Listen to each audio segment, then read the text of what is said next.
In this demo, I'll show you how to write a data frame to file storage in JSON format, and then how to read that file.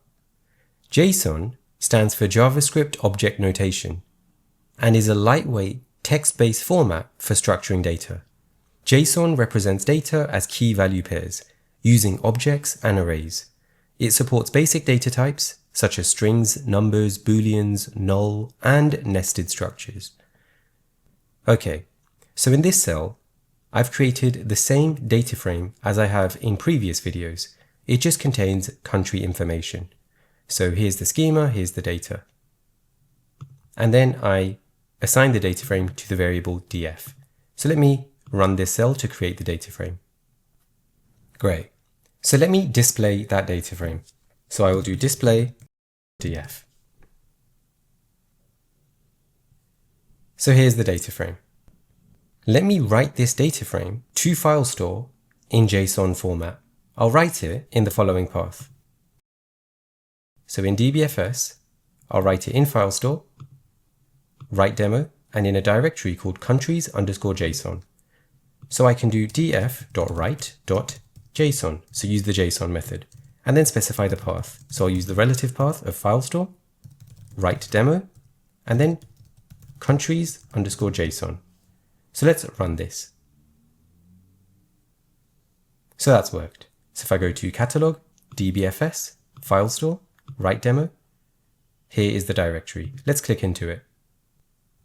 So just like with CSV files, the data is stored in partitions, except for this time, if I hover over it, you can see it's in JSON format. So the extension is JSON. And we also have these marker files as well. So let's view one of these files in its raw format. So let me do dbutils.fs.ls, and I will access this path. And just to make it clearer, let me display this. And note, when you're doing dbutils.fs.ls, you should do display as a function, because if you do it as a method, it's not supported. So let me just add the open close parenthesis. That's not supported. So you have to do display like so. And this works. Okay, so let's just view this file, for example, the raw contents of that file. So here's the path. Let me copy that. And then I can do print dbutils.fs.head and then put in that path. So this is the raw contents of the file. So this is definitely JSON because of the way the data is structured. You have got an object, and each object consists of key value pairs. So just like with CSV, we can specify additional options and methods contextual to the JSON format. And you can see these options in the Spark API documentation. So let me paste in 3 different ways to write the data frame to JSON. So this top line specifies the mode as overwrite as a parameter in the JSON method. This second line specifies the mode as overwrite as a method. The third line uses the .save method, and it specifies the format as JSON, and it uses the mode method. So these are all equivalent. So let me actually run the last line. So this will overwrite the existing data into file store. And that's worked fine. Okay, so now let's read this JSON data into a data frame. We can do that with the read method. So we do spark.read,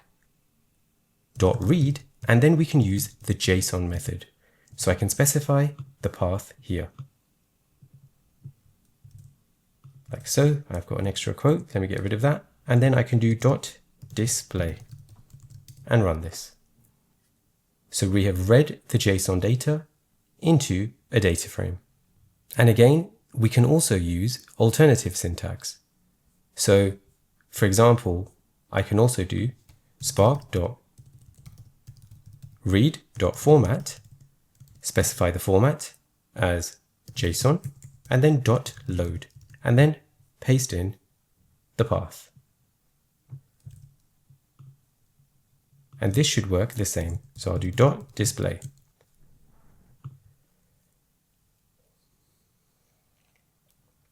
And that has worked. And again, we can specify additional options and methods when required. Great. So that was how to read and write data in JSON format.